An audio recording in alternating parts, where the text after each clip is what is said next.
Muy buenos días y muchas gracias por estar presentes en este 7º Foro de Museos MUSA. Vamos a iniciar con nuestra jornada de conferencias con la maestra María Elena González López. Ella se formó como crítica de arte y periodista cultural. Durante años publicó artículos en medios escritos. Es sobrina directa de Manuel González Serrano y una de sus líneas de investigación se ha centrado en dar a conocer la vida y la obra de este destacado pintor. Es licenciada en Historia del Arte y en Periodismo y tiene además una maestría en Desarrollo Cognitivo. Actualmente trabaja en un proyecto de doctorado de Ciencias Cognitivas relacionado con el arte y en 2018 fue nombrada Directora General de Museos y Exposiciones de la Secretaría de Turismo y Cultura del Estado de Morelos, cargo que desempeñó hasta julio de 2022. Ha estado vinculada también con la Dirección General del Colegio Cristóbal Colón de Cuautla y con la Rectoría de la UPEM Campus Cuautla. Al percatarse de que no existe una colaboración programática entre los universos educativos y museístico, se ha empeñado en fortalecer la pedagogía del arte en el ámbito de la educación básica. Es creadora y conductora de 3 programas de televisión: Acercarte, El Enarte y Cómo Vemos México, producidos y transmitidos por el Instituto Morelense de Radio y Televisión, entre muchas otras actividades, y agradecemos su presencia. Antes de iniciar con el aplauso para la conferencia, les quiero compartir que el día de hoy la dinámica de preguntas y respuestas va a ser a través de tarjetas. Una de las personas del equipo de apoyo va a estar con nosotros y quien tenga una pregunta puede pedir una tarjeta para al final poder compilar de una forma más ordenada los comentarios y resolver todas las cuestiones que quieran aclarar durante la conferencia. Muchísimas gracias y les pido un aplauso para la maestra María Elena antes de iniciar. Bienvenida.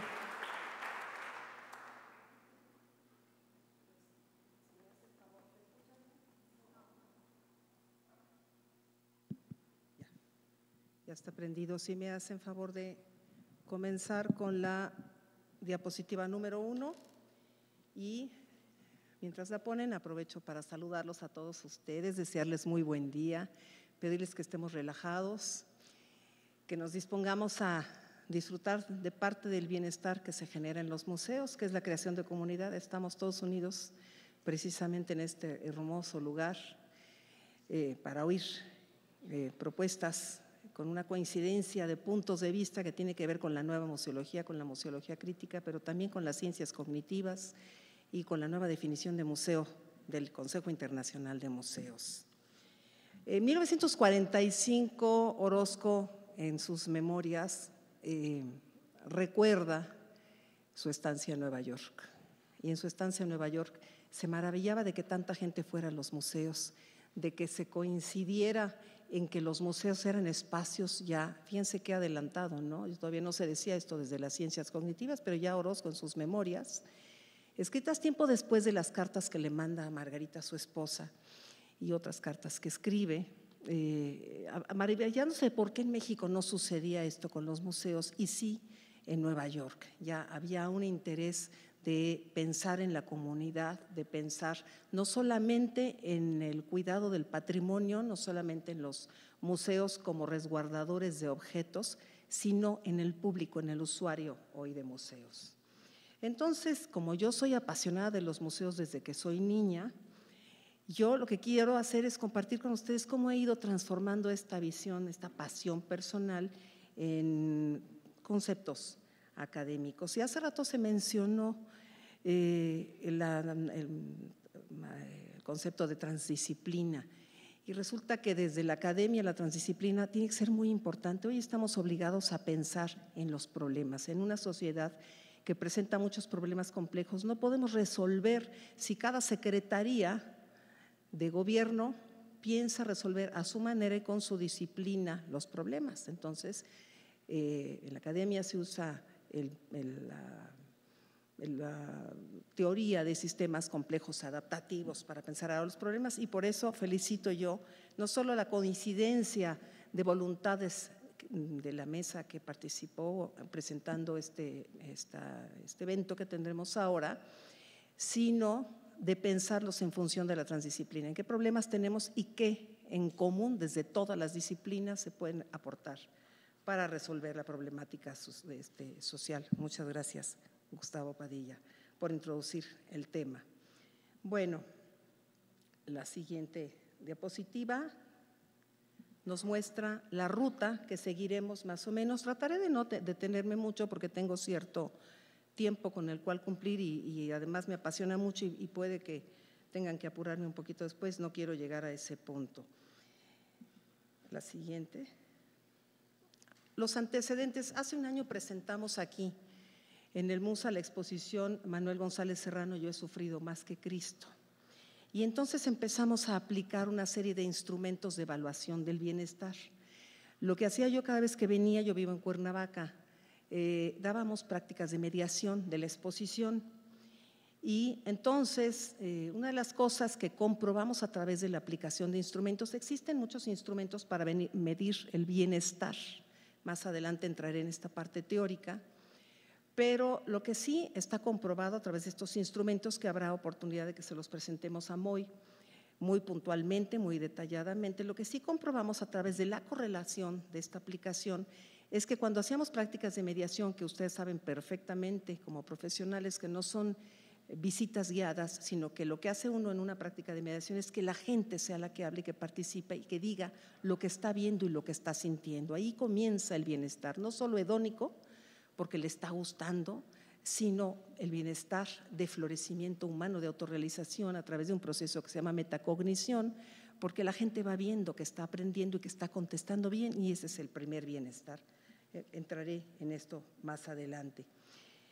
La exposición terminó con casi, más de 41,000 visitantes, así que algo tuvieron que ver también las prácticas de mediación, digo yo, y esta aplicación de instrumentos de un estudio piloto.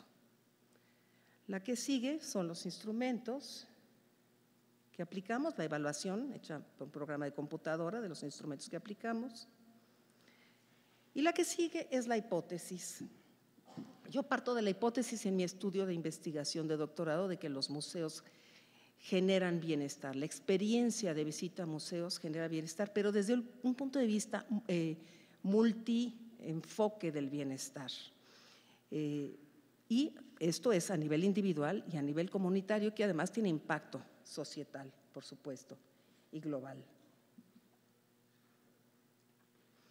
¿Cómo se sabe que hay bienestar en los museos? Bueno, se aplican instrumentos de evaluación, encuestas, cuestionarios, encuestas de satisfacción. Esto se hace, por ejemplo, en todos los supermercados hoy en día, ¿no? Constantemente nos están enviando evaluaciones, pues ya se sabe, ¿no?, que hay que tomar en cuenta al usuario, al visitante. No es una mera estrategia de marketing. Hay algo que está sucediendo en el mundo que tiene que ver con esta búsqueda de bienestar desde todos los ámbitos. Parece que están conjuntando las estrellas a nuestro favor, a favor del estudio del bienestar. Se aplican también análisis de observación directa, de comportamiento. En los museos, por ejemplo, mapas de calor. Estoy hablando de algunos museos europeos y estadounidenses, para saber cómo se van moviendo los públicos, estudios cualitativos y cuantitativos en el ámbito académico, análisis y comentarios de reseña. Más adelante hablaré sobre esto. Y una cosa muy interesante, métodos psicofisiológicos, se toman muestras de saliva, por ejemplo, se mide el cortisol. Eye tracking, esto lo comenzó un investigador, Jarbus, en los años 50, muy interesante, para ver qué tanto ve uno las obras y todo. A mí me llegó en el MoMA, en una visita antes de la pandemia, por correo, cuántas veces había yo estado en una sala, cuántas veces regresé y cuántas veces vi una obra y, por supuesto, la información sobre la obra para no perder tiempo y no gastar recursos cognitivos en estar tomando notas y tomar fotografías. Es el tipo de cosas que se hacen ahora, ¿no? Se mide la frecuencia cardíaca, la respuesta galvánica en la piel. Datos, porque si yo estoy hablando de bienestar en museos y ya los estoy convenciendo y me gustaría ver sonrisas ahora que presentemos datos de por qué ustedes están aquí y de verdad los museos les generan bienestar. Bueno, también hay información que parecería contradecir esto y es que también experimentamos malestar en los museos, ¿no? Existe desde luego la fatiga de museos, eso está estudiado por John Falk uno de los especialistas. Entonces yo con estas flechas amarillas puse datos recientemente publicados en la jornada, son datos del INEGI. Las 4 flechas amarillas señalan que hay falta de cultura o educación por parte de mucha gente que se queja de no venir a los museos porque no les interesa o porque tienen falta de motivación, motivación es un término cognitivo, o porque no les gusta o les parece aburrido. Efectivamente hay un trabajo de Desvalles y de Marés, que son de la nueva museología, en donde se demostró hace años que mucha gente percibía los museos como espacios de reglas estrictas de comportamiento y por lo tanto aburridos. Por eso los museos tienen que trabajar en eso. Otra de las cosas que dicen es que prefieren ver televisión. Efectivamente, la cultura del tiempo libre compite con Netflix, los centros comerciales, el fútbol. Entonces los museos tienen un gran reto. Entonces, marco teórico, ¿qué es la ciencia cognitiva? Durante toda la primera historia, la primera parte de la psicología, se estudió la conducta humana, lo que se veía, lo evidente. Pero cuando se preguntaban qué es el pensamiento, entonces ya se veía como la caja negra. ¿Qué es el pensamiento? Muy difícil ver el pensamiento. Podemos ver el cerebro por dentro, las conexiones interneuronales, podemos ver las columnas que se forman, las unidades básicas de las conformaciones, de las estructuras, de los diferentes tipos de neuronas, pero no podemos ver el pensamiento. Es como si viéramos la caja de una televisión, entonces le vemos los bulbos, los cables por dentro, pero no estamos viendo a través de verle los bulbos el programa que se está transmitiendo. Pero resulta que se juntaron en 1956 unos especialistas en MIT y dijeron el pensamiento ya no tiene que ser la caja negra, y entonces se genera la ciencia cognitiva, así lo dice Miller en 2003 en un artículo famosísimo publicado, y se deja de ver como la caja negra del pensamiento y proponen que son 6 ciencias básicas, las ciencias cognitivas. Ahí las tienen ustedes: filosofía, psicología, lingüística, antropología y ciencia computacional o cibernética. Las líneas que ven ustedes unen esos puntos y entonces se crea la interdisciplina. La interdisciplina propone que cada disciplina va a proponer sus métodos de abordaje del problema, sus terminologías, y va a resolver un problema. Todavía no es la transdisciplina. La transdisciplina se olvida de las disciplinas y entonces se enfocan en el problema y en organizar un nuevo lenguaje para la resolución del problema, de ese problema. Pero quedémonos con esta parte, con que la ciencia cognitiva nos va a proveer, o las ciencias cognitivas, las 6 básicas. Hoy hay más, y además cuando se relacionan entre ellas se generan nuevos nombres para ellas. Nos va a proponer la manera de entrarle a esto del bienestar. Y entonces estábamos hablando de una multiplicidad de enfoques. Ya me voy a otro campo, me voy a la museología. La nueva museología, surgida por ahí de los años 70 del siglo pasado, propone que hay una nueva museología, y tiempo después vino la museología crítica. Y la nueva museología exactamente propuso que se había acabado el tiempo de resguardar los objetos en los museos y de estar enfocados en las vitrinas, el museo como vitrina. La nueva museología dijo no, vamos a enfocarnos en el usuario, en el visitante de museos. La museología crítica, por su parte, dijo vamos a cuestionar quién y desde dónde se cuentan las narrativas. Entonces tenemos el enfoque en el patrimonio, cede su lugar al enfoque en el usuario. Y el punto focal del museo deja de ser el artefacto y tiene que ser el hombre en su plenitud. Eso lo dice Yves de Barrine en los años 60. Pero yo les puse aquí abajo una frase que es: los museos juegan un papel clave en el bienestar y la salud de las comunidades, proporcionando experiencias significativas que favorecen la conexión social, la reducción del estrés y la satisfacción con la vida. Si yo les preguntara a qué les suena esta frase, que es de la Asociación Americana de Museos, publicada muy recientemente, probablemente coincidirían conmigo en que es una aseveración que parece provenir del área médica. ¿Estarían de acuerdo? ¿No? Fíjense cómo habla de reducción del estrés, de satisfacción con la vida. Son métodos de evaluación del florecimiento humano. Son métodos de evaluación que recientemente están tomando en cuenta muchos museos internacionales. En Canadá ya se recetan los museos como espacios de bienestar y de salud, o sea, por receta, por prescripción médica.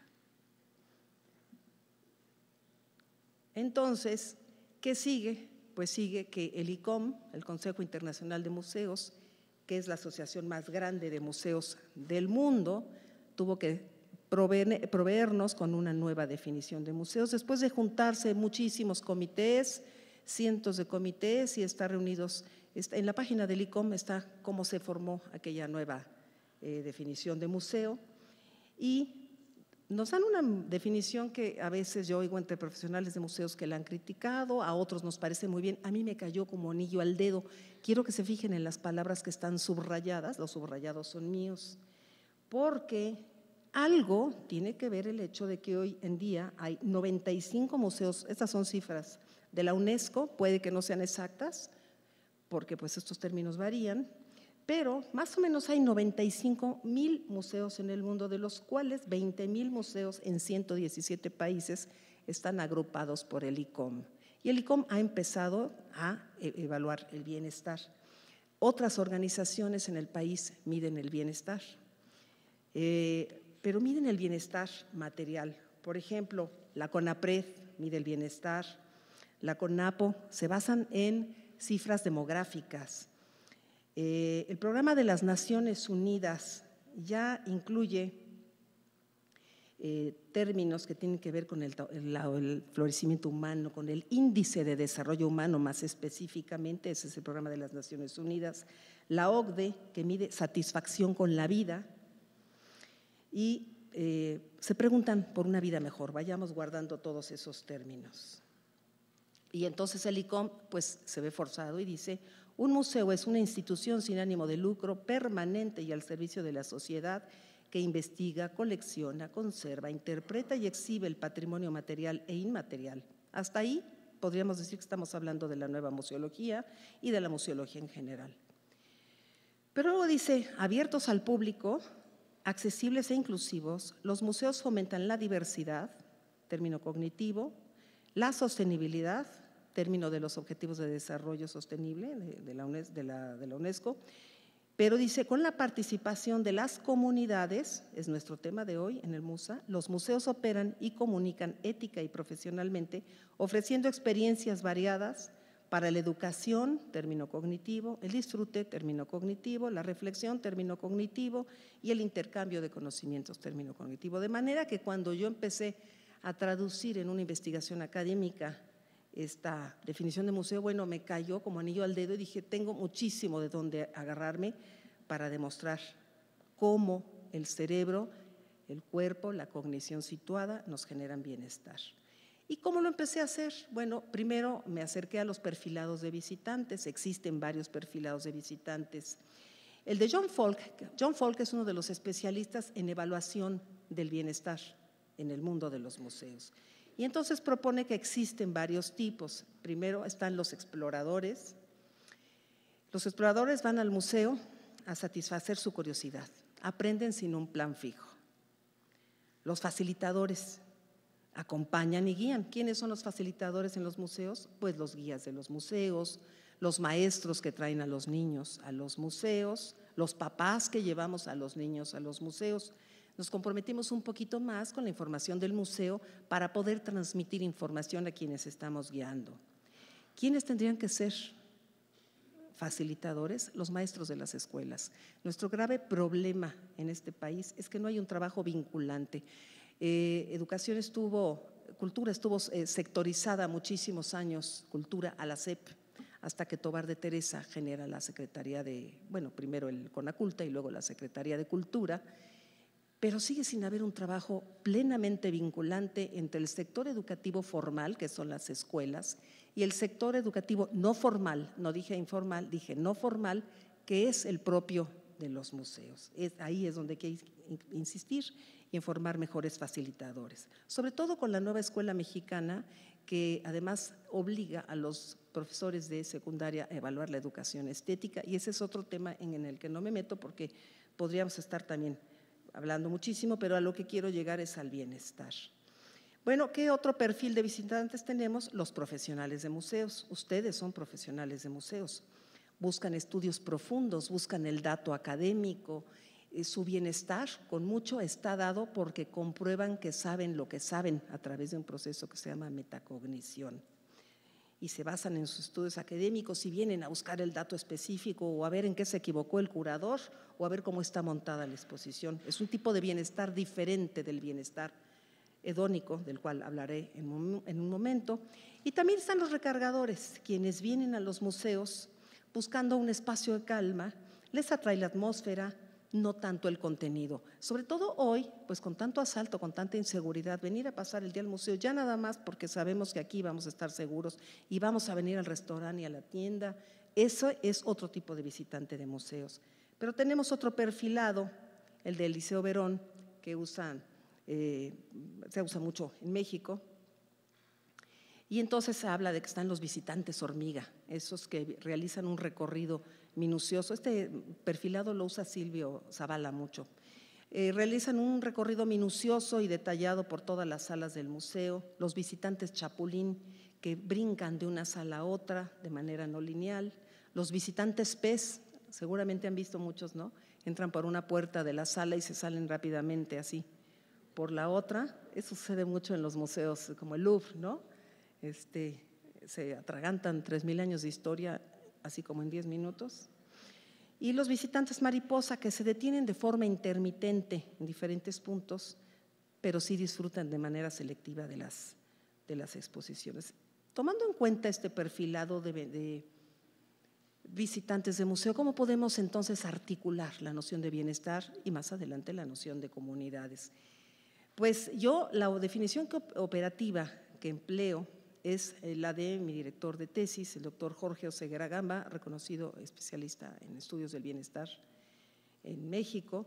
Y entonces fíjense qué compleja definición, aquí estamos ya en el ámbito de la complejidad, como nos hablaban hace rato, ¿no? La complejidad y la teoría de sistemas complejos adaptativos. El bienestar es un estado emergente, es decir, no es estático, emerge, se nos quita, va y viene. Es dinámico, que resulta de la interacción sinérgica y no lineal entre múltiples dimensiones interconectadas, tales como el bienestar físico. Nosotros sabemos si nos duelen los pies cuando vamos al museo o la espalda, o si estamos cargando la mochila y ya nos molestó, o si tenemos ganas de ir al baño, ¿no? Pero emerge también el bienestar, es subjetivo, cada quien tiene el suyo propio, es social, económico y ecológico. Y estas dimensiones operan en distintos niveles, individual, comunitario, societal y global, y están sujetas a retroalimentaciones, adaptaciones y fluctuaciones que dan lugar a un sistema complejo. De tal manera que, además, hay que destacar casualmente que estamos en el Mental Health Awareness Month. Este mes, desde 1949, se está conmemorando un cambio de actitud que enfoca, que privilegia la salud mental. Y es el tema del 2025, ese cambio. Qué coincidencia que el MUSA haya escogido las comunidades en constante cambio y que además el logo que hemos estado viendo del MUSA tenga estos nodos que se están moviendo, que son símbolo de cómo se mueven las comunidades en constante cambio, y vamos muy bien, ¿verdad? Además también por la Fundación Grothman, ¿no? Con este enfoque en la salud mental. La siguiente tiene un esquemita muy sencillo que habla de las dimensiones del bienestar. Físico nos permite resolver nuestra vida biológica. Necesitamos tener en lo físico todo lo que necesita el cuerpo para sentirse con una vida bien. Ahorita recuerdo que los filósofos griegos decían que el bienestar tenía que ver con una buena vida. No se han puesto de acuerdo los diferentes teóricos, pero todos coinciden desde la filosofía griega antigua en que el bienestar es una vida buena. Ahora, ¿qué elementos se necesitan? Unos dicen una cosa, otros dicen otra cosa, pero la vida que es buena para uno. Entonces, necesitamos un bienestar físico para empezar. Y fíjense que esto es biológico. Me voy a permitir extenderme un poquitito porque la célula, nuestros sistemas desde los microorganismos, ellos saben qué tienen que hacer, pero la célula no nos está preguntando, oye, dame más agua, me falta calcio, ya no tengo sodio. El bienestar es un estado biológico que se organiza, los organismos se autoorganizan, esto es una palabra muy interesante, autopoieticamente, para tener bienestar físico. Si no hemos tomado agua, a ver cómo le hacen los riñones, pero mandan agua al sistema y no nos sentimos deshidratados lo más tiempo que podamos. Pero en términos de lo social empieza a hacerse un poquito más complejo el asunto, ¿no? Porque ya estamos todos interactuando, pero el bienestar social tiene que ver con que todos tengamos resuelto lo que necesitamos para vivir, infraestructura en las calles, luz eléctrica, pavimentación, y eso es lo que miden estos organismos que yo les estaba diciendo hace rato, miden lo material. Y el bienestar económico, tener nuestras necesidades resueltas para tener una vida digna. El bienestar ecológico, pues desarrollo sostenible, nos estamos acabando este planeta. En el siguiente nivel vemos los niveles de operación. Si ponemos en juego todo esto, vemos que operan a nivel individual todos estos tipos de bienestar, comunitario, societal y global. Y entonces en la siguiente vemos cómo se está moviendo el sistema y entonces el sistema responde y se ajusta. ¡Qué maravilla! Entonces todos vivimos con bienestar en el mundo, ¿no? Y a ver cómo le hacemos para en general mantener este bienestar a pesar de las muchas dificultades que hay.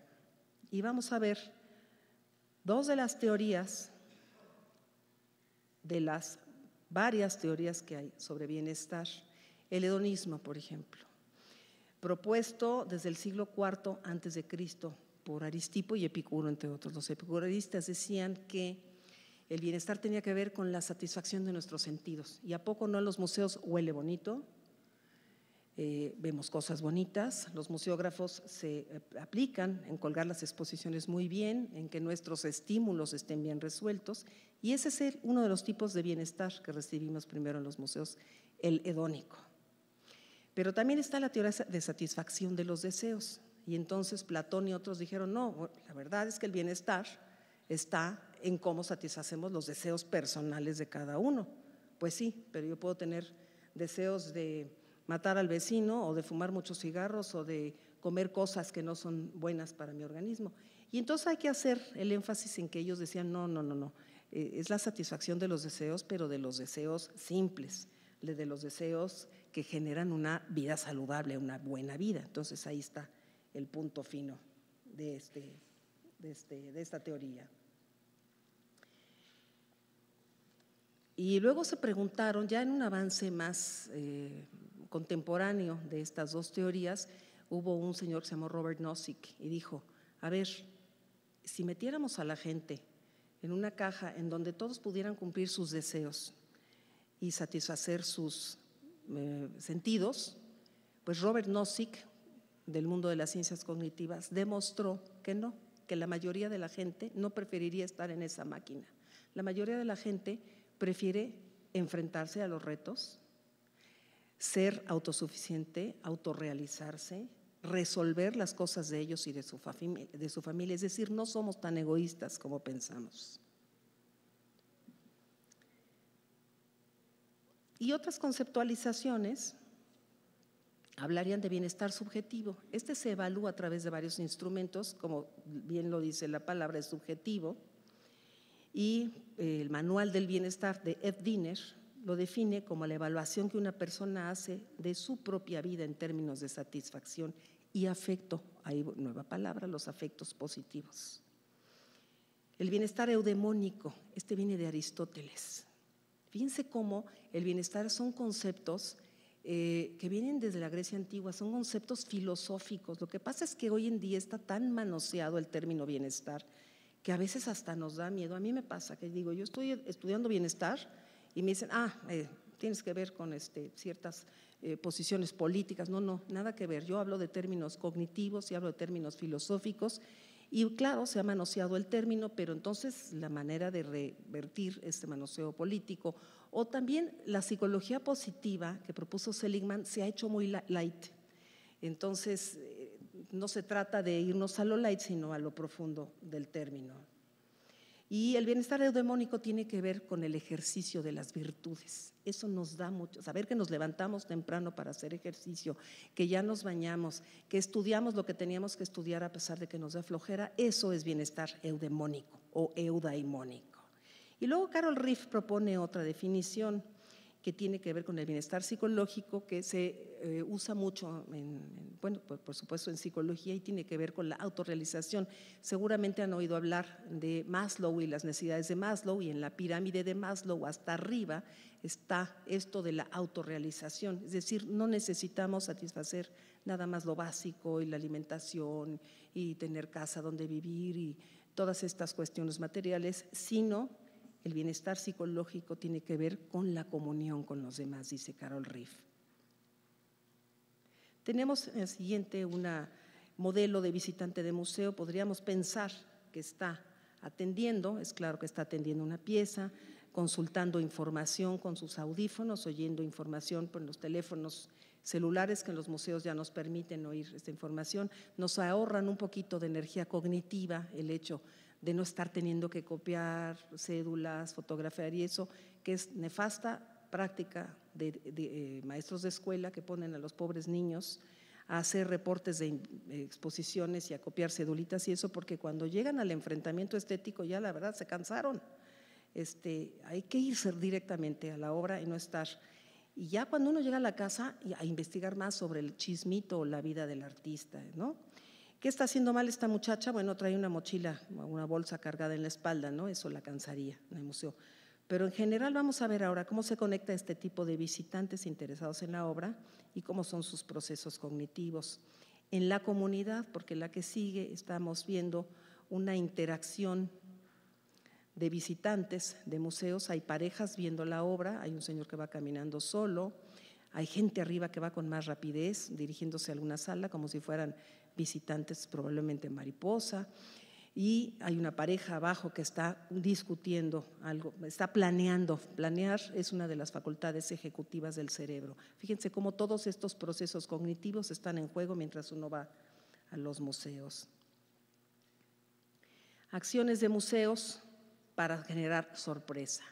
Hace unos días le dieron el premio Princesa de Asturias a Graciela Iturbide y decía que el éxito en su vida de bienestar, decía Graciela Iturbide, es dejarse sorprender. Insistió mucho en una nota para el Reforma, en que la idea era dejarse sorprender. ¿Y qué hacen los museos? Todos ustedes saben que una de las estrategias básicas del museo para captar la atención del público es la sorpresa. Entonces, la sorpresa, ¿qué pasa? La sorpresa genera procesos atencionales.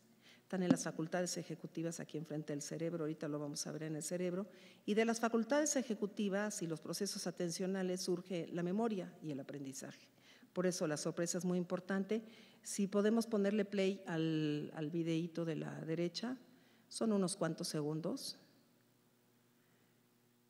No se escucha, ¿verdad? Hay lugares donde el tiempo no pasa, se queda, te abraza, suspira entre los muros esperando a que alguien se acerque para escuchar. Los museos, esos refugios donde el pasado no se pierde, se resguarda, donde cada pieza, cada pigmento, cada vestigio lleva una historia esperando volver a nacer en la experiencia de alguien. Detrás de cada vitrina iluminada hay manos que investigan, que restauran, que protegen, personas que dedican su vida para que tú y yo podamos asomarnos a otras épocas, otros mundos y entender mejor nuestro presente. Desde los grandes museos nacionales hasta los pequeños museos en los pueblos lejanos, cada uno guarda un pedacito de lo que somos, nuestro arte, nuestra historia, nuestros errores, nuestra gloria, nuestros sueños. Para nosotros, el Día de los Museos no debe de ser solamente uno, debe de ser todo el mes y todo el año. Por eso yo los quiero honrar, les quiero dar las gracias a los que cuidan nuestro patrimonio con amor, a quienes hacen que una sala de exposición se convierta en experiencias, y también a ustedes, a los que caminan entre esas salas con el corazón abierto, porque visitar un museo Es un acto de amor por la memoria y una promesa silenciosa de que lo valioso no se olvida. Bueno, pues lo encontré por ahí en Instagram y me pareció valioso porque se está hablando de todo esto que estamos diciendo. Entonces vamos a plantear qué es una comunidad. Y pues es una definición operativa que nos funciona, es una definición práctica, una definición que dice que una comunidad es un conjunto de personas que comparten un espacio simbólico o físico. Los museos son espacios que operan en el ámbito de lo simbólico, pero es un espacio físico, mantienen vínculos afectivos, sociales o culturales y construyen una identidad colectiva a través de prácticas, valores y significados compartidos. Ese es el patrimonio, ¿eh? Ahí no dice patrimonio, pero eso es el patrimonio, significados compartidos. Estas interacciones generan formas de cohesión, pertenencia y apoyo mutuo que impactan directamente en el bienestar individual y colectivo. Pero ¿cómo evaluamos el bienestar en estas comunidades?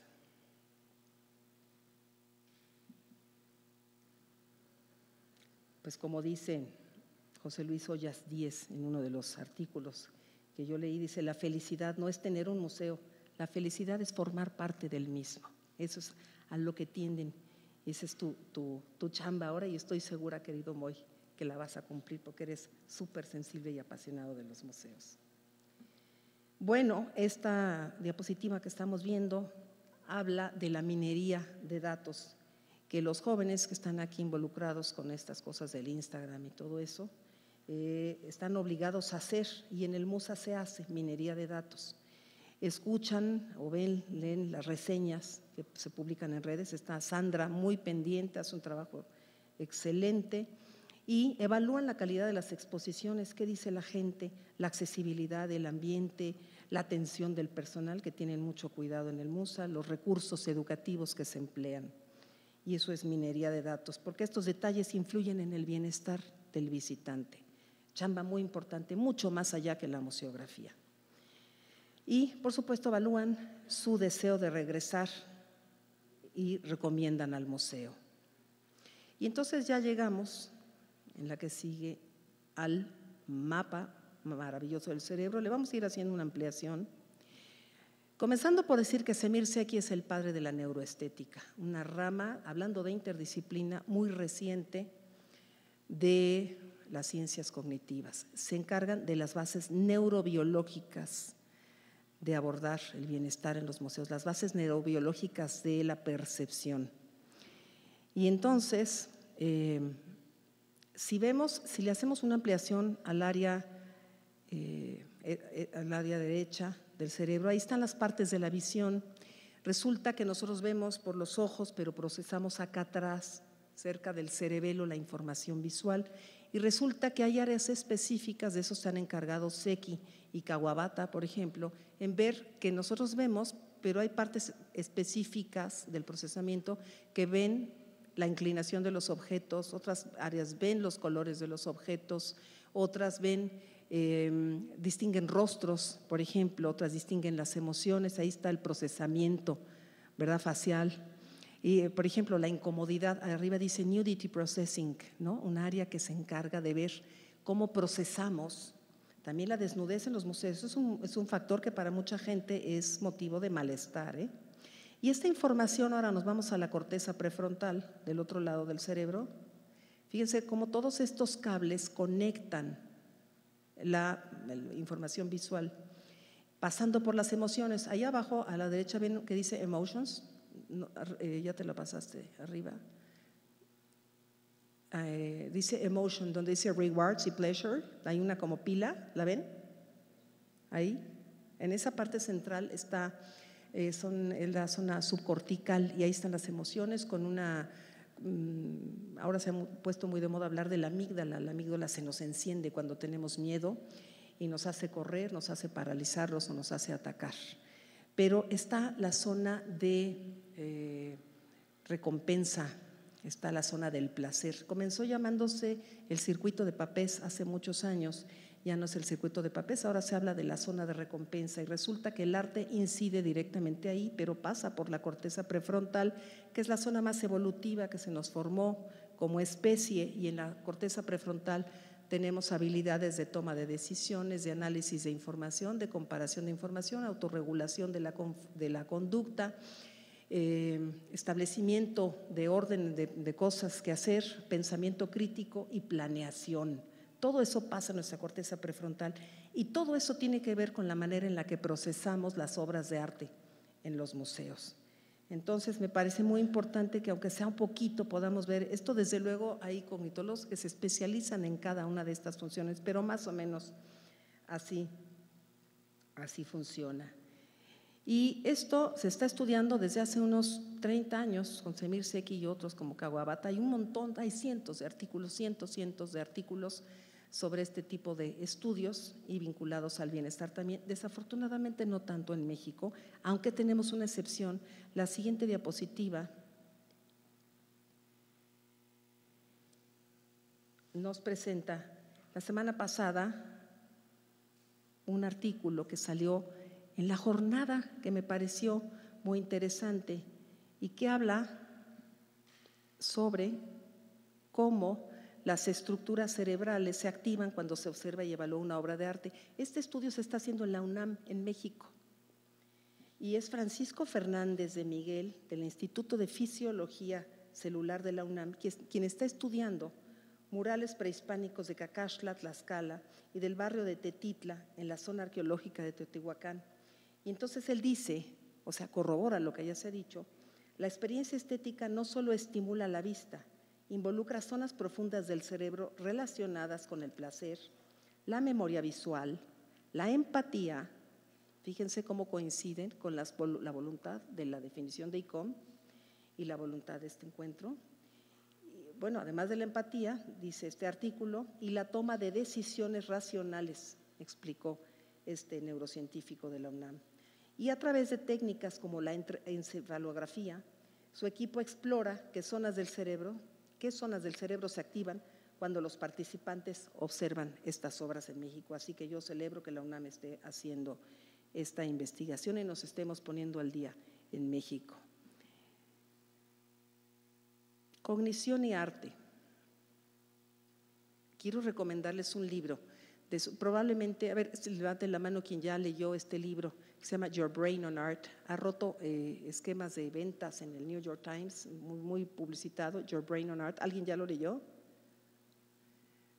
Si no, se los recomiendo mucho. Está traducido al español con un título lo tradujeron un poco pedestremente, porque se llama Tu cerebro quiere arte, en español, pero Susan Maxamen, Ivy Rose son importantísimas investigadoras. Susan Maxamen está casada con un neurocientífico y ambos pertenecen a la Universidad Johns Hopkins, que no es cualquier cosa, porque una de las cosas que está haciendo Susan Maxamen es poner un estudio de investigaciones estéticas, pero desde el hospital.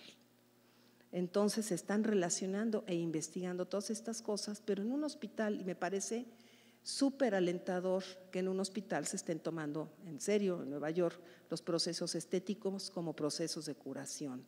Y luego abajo está uno de los papers más señalados, el que yo les decía de Kawabata y Zeki, que en 2004 constataron que la contemplación del arte activa circuitos neuronales asociados con el disfrute y la recompensa. Pero fíjense que bien, qué interesante, no nada más es las obras bonitas, porque la gente dice, bueno, claro, vas al museo y ves florecitas y paisajitos. ¿Y qué sucede con el arte contemporáneo?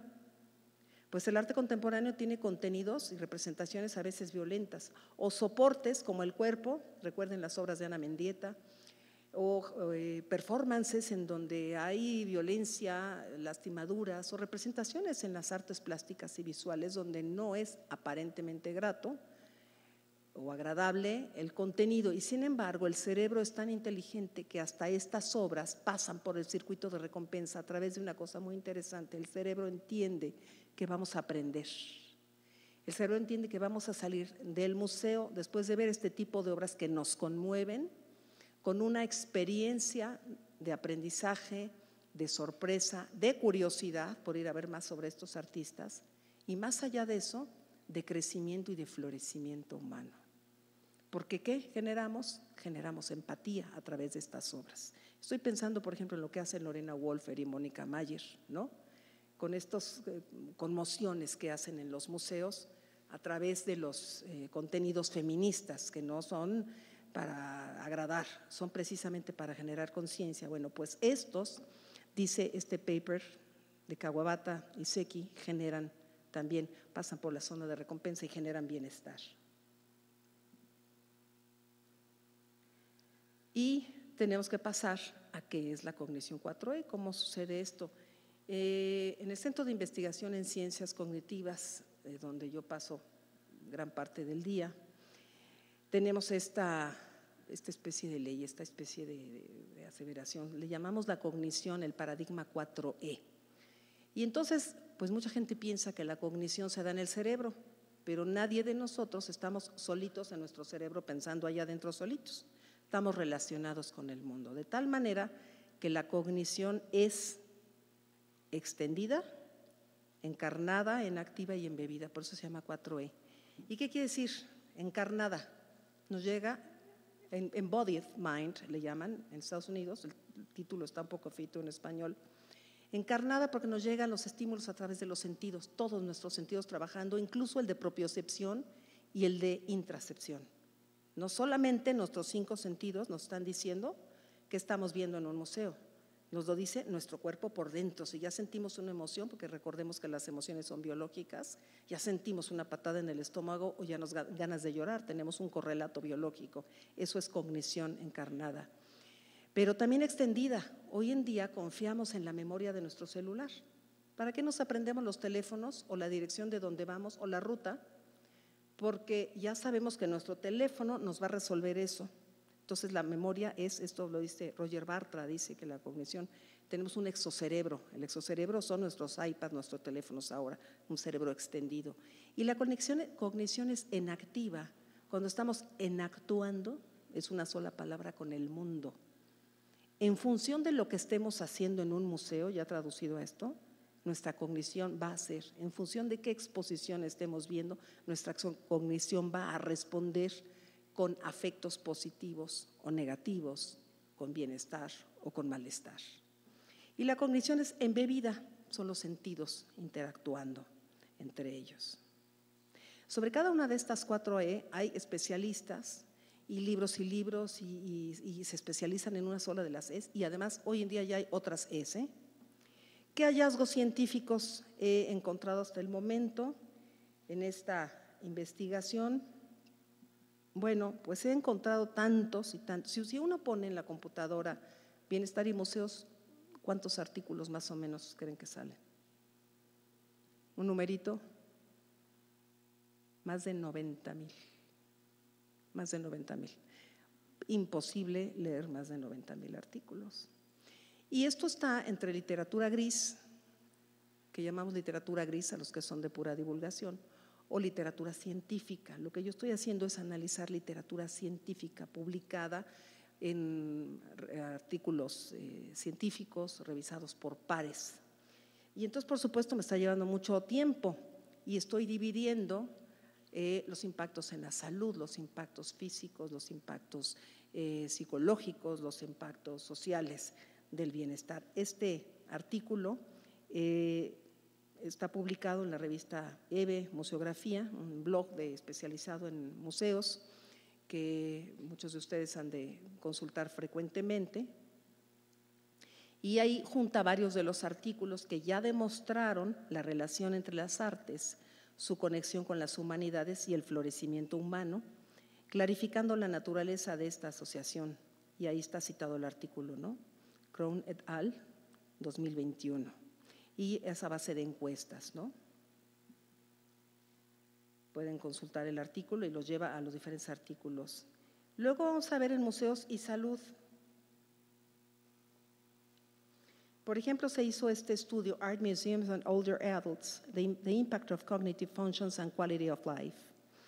Y entonces este artículo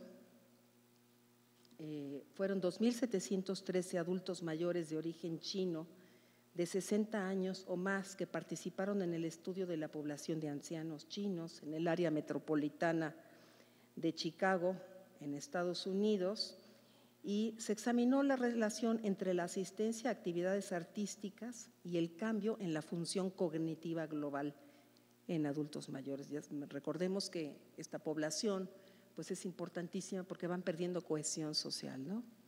Es importantísimo este trabajo que se hace hoy en día de los museos, hacer actividades especiales para los adultos mayores. Se usaron evaluaciones cognitivas estandarizadas para medir su función y dominios específicos como la memoria episódica. La memoria episódica es la que nos hace recordar nuestra biografía. Y evaluó también la memoria de trabajo, que es la memoria cortita, la que nos dice, ahorita me voy a levantar y voy a salir por esa puerta. Esa memoria la perdemos porque no la necesitamos para el resto de la vida, no nos resuelve prácticamente nada. Imposible memorizar todas esas cosas que son irrelevantes. Tenemos varios modelos de funcionamiento de la memoria. Y se evaluó la función ejecutiva de los adultos mayores, qué tanto estos adultos mayores podían tomar decisiones, evaluar información y establecer conclusiones. El siguiente artículo que tienen abajo, Art Viewing and Stress Reduction, demostró la influencia de una breve visita a un museo de arte en las evaluaciones psicológicas y fisiológicas del estrés. Esto lo hacen midiendo cortisol con muestras de sangre. Fue en el Museo de las Artes de Bellevue, en Seattle, Washington. 31 profesionales locales realizaron una visita al museo durante su hora de almuerzo y se les aplicaron cuestionarios autoadministrados para evaluar el estrés autoinformado, o sea, sus propias declaraciones y los niveles de activación antes y después de la visita. Los resultados, pues obviamente, mostraron cambios significativos en la disminución del estrés. En la siguiente veremos impacto social. Recuerden que hay muchos artículos, yo traje una breve selección. Impacto social, Art Museums and Older Adults. La impacto en la función cualitativa, en la función cognitiva y en la calidad de vida en 2015. Ahora introducimos otro término, calidad de vida. Lugar, el Reino Unido, con ejemplos en museos como The Binney House of Art and Knowledge en Canterbury. Instrumentos utilizados, programas participativos, talleres artísticos, es decir, lo que se hace en los museos, exposiciones temáticas y colaboraciones con organizaciones de salud mental para fomentar la inclusión social y reducir el estigma asociado a las enfermedades mentales. Este informe destacó cómo los museos pueden actuar como espacios inclusivos que promueven la salud mental y el bienestar, ofreciendo actividades que fomentan la participación comunitaria, como lo que estamos haciendo aquí hoy, y la reducción del aislamiento social. El de abajo es sobre reducción del estrés.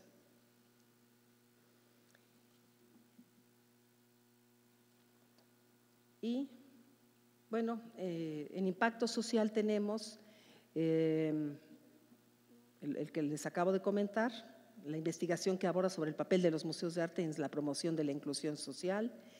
El bienestar es uno de los temas que está siendo estudiado también por el TecMilenio. Tiene 60 museos asociados hoy en día al TecMilenio, estudiando, pero no le llaman bienestar. Ellos están hablando de florecimiento humano, usan otro esquema teórico y no aplicando desde instrumentos científicos tanto, sino más bien de recopilación de información. El programa Cuidarte o Cuidarte, suena mejor, ¿no? Porque es de la Universidad de Navarra, el programa Cuidarte de la Universidad de Navarra, el arte al servicio del bienestar y el cuidado en el contexto de la pandemia. Muy importante que después de la pandemia se vio, es más, es a partir de la pandemia que se empezaron a recetar los museos en Inglaterra, en el Reino Unido y en Canadá como espacios para la salud. Algunas otras experiencias en museos. El visitante número 10 millones del Rijksmuseum de Ámsterdam pudo pasar la noche junto al cuadro de Rembrandt, La Ronda Nocturna, con una botella de vino y la cena. ¿Qué dijo después? Esto es bienestar individual en su enfoque específico de bienestar físico, bienestar hedónico y bienestar eudaimónico. Ahorita les voy a decir por qué. El visitante dijo: he podido dormir en una cama instalada a 2 metros del cuadro. Ha sido mágico. He podido ver personas que tomaban vida delante de mí. Es una experiencia que quedará para siempre en mi memoria. Fíjense. Entonces, bienestar físico porque se la pasó a gusto, le dieron su vinito, durmió bien. Bienestar hedónico porque la obra le gusta, es una obra famosísima. Es importantísimo también entender que los museos tienen un aura de prestigio. Y ya entrando por la puerta, el aura de prestigio, ya voy a terminar, sí. El aura de prestigio de los museos influye en el bienestar hedónico, porque uno sabe que vino a un lugar prestigiado, y eudaimónico, porque sabemos que estamos aprovechando la aplicación de virtudes, de nuestras virtudes, ¿no? Vencimos nuestra flojera y todo y salimos aprendiendo. La que sigue, por favor que corran el videíto un poco. Es el Guggenheim de Bilbao y un performance que hubo, ahorita va a correr el video, están enlazándolo. Es el Guggenheim de Bilbao en una acción comunitaria masiva. Son unos cuantos segundos nada más. La gente está protestando, se llamó Stop Genocidia, publicado en 2024, para pedir que el genocidio en Gaza concluya. Y es un emotivo performance en las inmediaciones del Museo Guggenheim de Bilbao, en donde la gente se está haciendo la muerta, la gente está acostada en el piso, tienen una reproducción de la obra del Guernica de Picasso, por ahí se va a ver ahorita. Díganme si esto no es generación de comunidad, generación de bienestar. ¿Cómo creen que se sintió toda esta gente después de participar? Porque están acostados, hay hasta niños, hasta bebés. ¿Cómo creen que se sintió la comunidad en Europa después de participar en este performance en pro de la humanidad? Esto es bienestar comunitario. Regresamos a la presentación. Estoy a 2 diapositivas de terminar. La siguiente es el Tenement Museum en Nueva York, que es un museo que se dedica a mostrar, quienes han estado ahí ya luego comprobaron, el estilo de vida de la gente que llegó a vivir a Nueva York. Saben que Nueva York es qué mejor ciudad en el mundo, que la convivencia de muchísimas comunidades con diferentes idiomas, platillos, costumbres y todo, ¿verdad? Nueva York es una maravilla para eso y todos conviven en Santa Paz, pero tienen este Tenement Museum en donde constantemente se hacen estas pláticas sobre estilos de vida, es decir, es un museo que en museología llamamos un museo de estilo de vida, es bienestar común. Entonces yo digo que los museos pueden tener o deben elaborar su propio recetario para el bien común. Aquí tenemos a John Falk. Y yo proponía, tú me dices, Moy, son 3 minutos lo que propongo que corra el video, es el experto en bienestar, son 3 minutos, y me dices, sí, que sí corran del 14 al 17, minuto 14 al 17.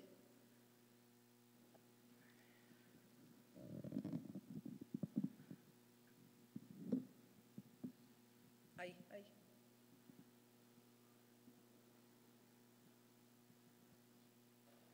Es que yo también lo tengo que poner. From the founder, and so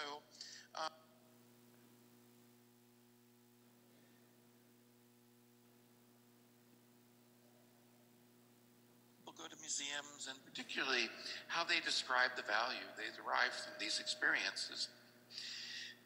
Well, it was clear that people had lots of reasons for going to museums, and they described the benefits of those experiences in multiple ways, and perhaps not surprisingly, there were lots of various researchers who interpreted those results in lots of different ways.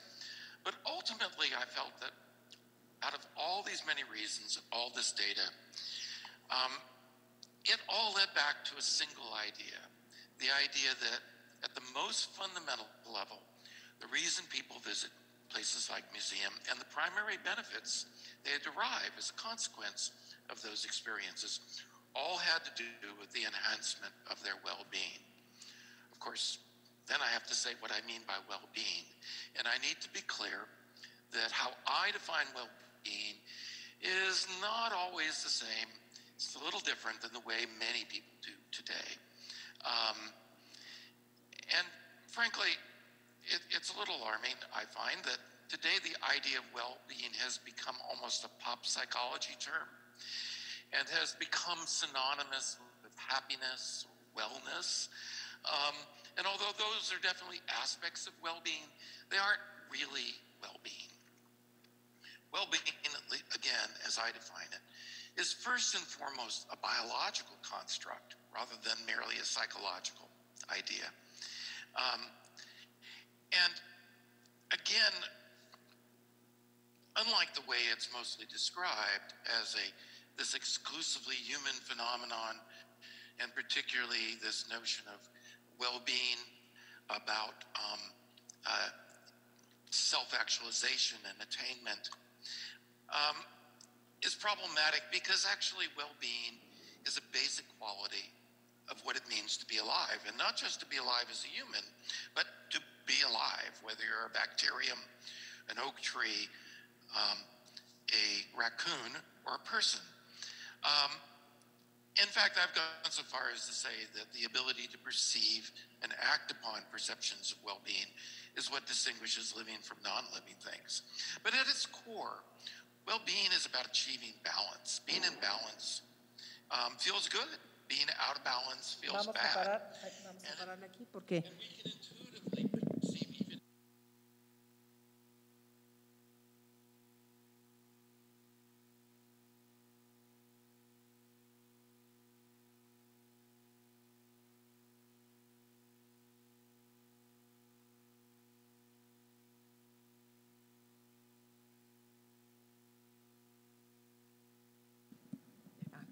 bueno, que el bienestar es biológico, no exactamente fenómeno de los seres humanos. Entonces, es lo que me interesa mucho destacar, porque la gente dice, vamos a los museos porque el cuidado del patrimonio, sí, pues si la gente a veces no cuidamos el patrimonio de nuestra casa, pues no le vamos a hacer mucho caso a los museos. Estoy por concluir diciendo que si nos hablan de salud y nos hablan de la preservación de la vida en comunidades, y si nos hablan de bienestar en términos de, como dice él, autorrealización, probablemente atendamos más a los museos, revirtiendo estas cifras que yo les pasaba al principio.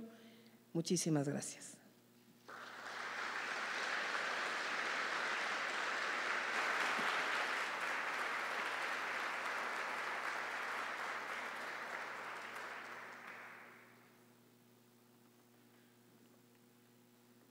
Muy bien, vamos a iniciar con las preguntas. Tenemos un par de preguntas por acá. Quien desee preguntar algo puede pedir una Ya me iba a ir sin las tarjeta preguntas. acá al equipo. Sí, ok. ¿Cómo puede generar bienestar un museo que no tiene recursos? Con el patrimonio.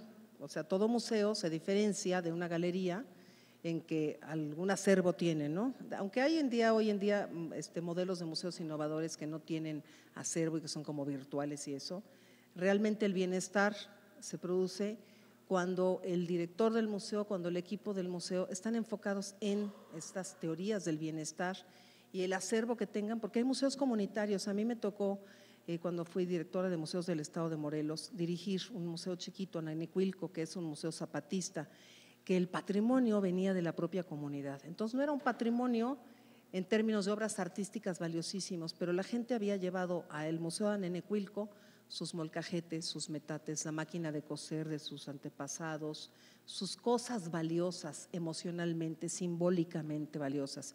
Y así funcionan los museos comunitarios. Evidentemente, no vamos a negar que estamos viviendo en México una situación gravísima de falta de recursos en muchos museos y que necesitamos preservar las propias instalaciones, que a veces no hay para medir los elementos para medir la temperatura o las condiciones de conservación de los museos, o que tenemos humedades, etcétera. Sí, la falta de recursos es tremenda pero los acervos continúan, los artistas continúan trabajando, la voluntad de la gente es importantísima, a los artistas les interesa, los artistas por esta cuestión que llama Flavel el flow, otro día podemos hablar sobre por qué los artistas crean, porque como entran en una sensación de flow, que lo propone Flavel en la década de los 70s, se olvidan de la noción de yo, los artistas.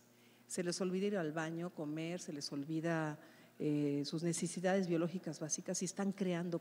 Es una sensación de placer, el propio proceso creativo, y eso tienen que aprovechar a los museos. Entonces, recursos o no, en los espacios de los museos existen y trabajemos como comunidad para el bienestar común, proveyendo o estructurando, haciendo estrategias para poder visibilizar ese trabajo de los artistas. Y la siguiente pregunta, acercar el arte a la primera infancia, ¿tiene algún impacto positivo? Por supuesto que sí, en el desarrollo, por supuesto que sí. Y aquí me gustaría diferenciar una cosa muy importante. No es lo mismo la educación estética que la educación artística. Yo insisto mucho, como directora de una escuela, que soy también, la educación artística al final del año nos va a generar que un niño toque un instrumento musical con 2 o 3 piezas, o si llevan clases de pintura van a elaborar 2 o 3 piezas de pintura o lo que ustedes quieran, porque también se confunde con actividades, con manualidades. Y educación artística tiene que ver con desarrollo de destrezas técnicas, pero no son manualidades.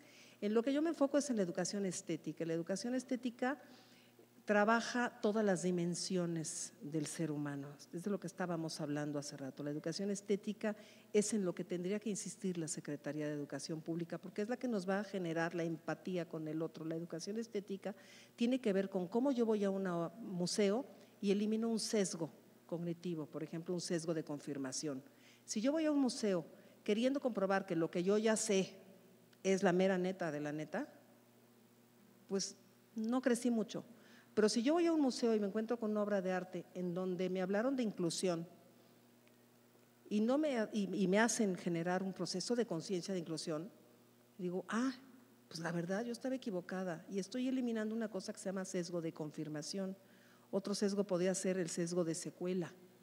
El sesgo de secuela es el que nos dice, mi vida es así porque yo ya crecí así, estudié así y entonces ahora me dedico a ser restaurantero porque ya toda mi vida y mi familia es restaurantero o estudié leyes porque mis abuelos eran abogados.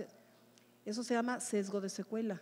Pero si yo voy a un museo y una o varias obras de arte me hacen entender que puedo cambiar de vida y reinventarme, esa autorreflexión, ese crecimiento humano es educación estética, no artística. Fíjense, no salí del museo tocando una cancioncita, salí del museo con una idea sobre mi propia vida.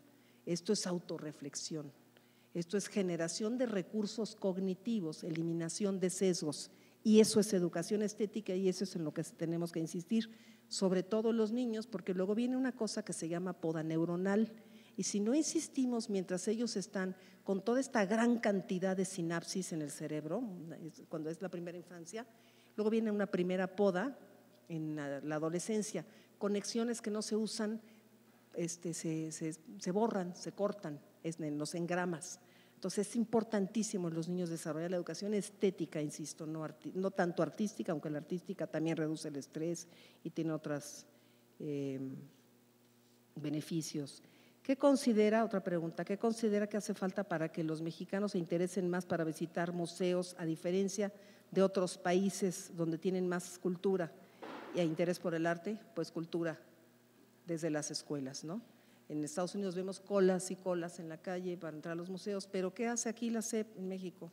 No deja sacar de las escuelas a los niños porque es peligroso. Pero más que eso, porque no hay trabajo vinculante. Yo insisto, la Secretaría de Educación Pública tiene que tener un activo trabajo vinculante interdisciplinario y transdisciplinario con el sector cultural. Y no es nada más traer a los niños a los museos y generar visitas gratis para los niños. Es que si los maestros no saben cómo deambular una exposición, pues difícil está que estos profesionales de los museos, ¿se acuerdan del perfilado de visitantes, no? Estos guías de los museos puedan llevar a los niños si ellos mismos les da mucha flojera y no saben para qué es ni cómo empezar. Entonces, ¿qué hace falta? Cultura de museos, empezar con los profesores, es un trabajo interdisciplinario, insistir desde el sector educativo. Luego, otra pregunta, ¿existe algún estudio relacionado al bienestar en personas que viven con alguna discapacidad? Por supuesto, muchísimos estudios que hablan de discapacidades, de enfermedades mentales, también grupos especiales, y cómo se pueden mejorar funciones cognitivas como la memoria a largo plazo, la memoria procedimental.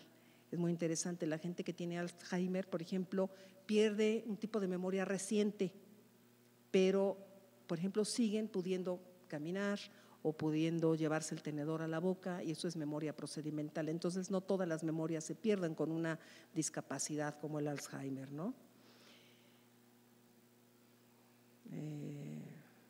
¿Qué relación encuentra entre los procesos de gamificación y el bienestar? Bueno, gamificación es un término que se usa en el ámbito pedagógico, tiene que ver, ¿no? Lo lúdico tiene que ver con cómo se aplica el juego para el aprendizaje. Por supuesto, los museos hacen muchas estrategias, elaboran, proponen desde sus departamentos de comunicación educativa o departamentos de servicios educativos, juegos para que los niños puedan entender, porque los procesos de gamificación reducen barreras y sesgos y nos permiten entrar sin miedo a las salas de los museos. Y luego otra pregunta, ¿qué herramientas o software de fácil uso, accesos o económicos recomiendan para la medición del bienestar y a la par arrojan datos demográficos? Bueno, herramientas o software, el SPSS es el que yo uso, es un programa de la computadora en donde se meten resultados de las encuestas y se correlacionan los factores que uno está evaluando. Y hablé de otros instrumentos que se están usando en otros museos. ¿Qué elementos se implementan en los museos para que se produzcan bienestar? ¿Qué elementos? Pues hablamos, ¿no?, de las teorías del bienestar hedónico, desde luego el colgado, el montaje de las exposiciones desde el punto de vista cuidado de los sentidos. Este es un instrumento, es una herramienta que está generando bienestar hedónico. Mencionaba ya, por ejemplo, que el museo es limpio, huele bien. ¿Qué más se puede hacer para conseguirlo? Pues que la cafetería, no me lo van a creer, pero la cafetería es importantísima, la atención del público desde la taquilla importantísimo, se evalúa en las encuestas de satisfacción, la cafetería, la atención, el estacionamiento, todo eso forma parte del estudio del bienestar en museos. Y por supuesto que no pongan las cédulas tan chiquitas, porque luego vemos quienes no leemos bien y la luz está bajita, y entonces no hay alto contraste y te ponen un grisecito con las letras medio grisecitas y uno entonces está esforzándose por leer. Eso ya nos empieza a cansar mucho, pero desde luego tener prácticas de mediación es una de las herramientas que a mí me gustan mucho más, porque hay una interacción real con el público y hay una evaluación directa a través de la aplicación de instrumentos como los que yo suelo aplicar, ¿no? Preguntarle a la gente, ¿qué ves? ¿Y qué tú sientes? ¿Y por qué? ¿Y qué opinas, a ver, en relación de esta obra con la otra? Y al principio, ¿te acuerdas, Moy, que la gente no participaba mucho, llegaban así muy serios, y mientras va evolucionando la práctica de mediación, la gente se va relajando, los ves en su cuerpo, y empiezan a platicar, y se hace una onda muy agradable, muy de plática, de grupo, de comunidad, pudiendo comentar, y lo que uno no ve, lo ve el otro, entonces se genera un aprendizaje, porque el aprendizaje es relacional. ¿Qué falta? Me parece que ya esta es la última. ¿Qué falta en México para poder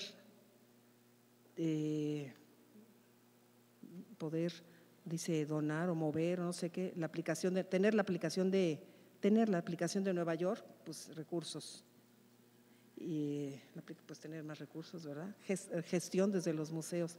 Dos preguntas más. ¿Existe algunos ejemplos de generación de proyectos de vinculación entre el sector educativo y los museos, ya sea en México o en el mundo? ¿Alguna metodología o ejemplo? Bueno, yo les podría contar, pero ya no tengo tiempo, que el año pasado me metí de polizón a uno de estos ejercicios que planteó la Secretaría de Educación Pública y nunca dije que yo era investigadora y me metí como si fuera maestra de secundaria. Pero otro día les cuento qué fue lo que pasó, porque fue muy interesante. Se habla sobre el bienestar del visitante, pero ¿qué pasa con el bienestar de las y los trabajadores para los museos? Por supuesto que influye.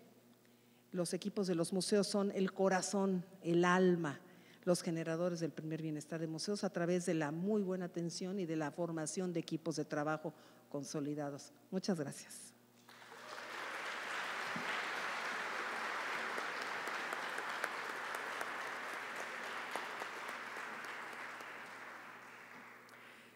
Muchísimas gracias. Vamos a tener un breve receso de café. El servicio de café cortesía del foro está acá en el patio del museo y retomamos a las 11:30, 11:35 porque usamos unos poquitos minutos con la siguiente conferencia. Muchas gracias.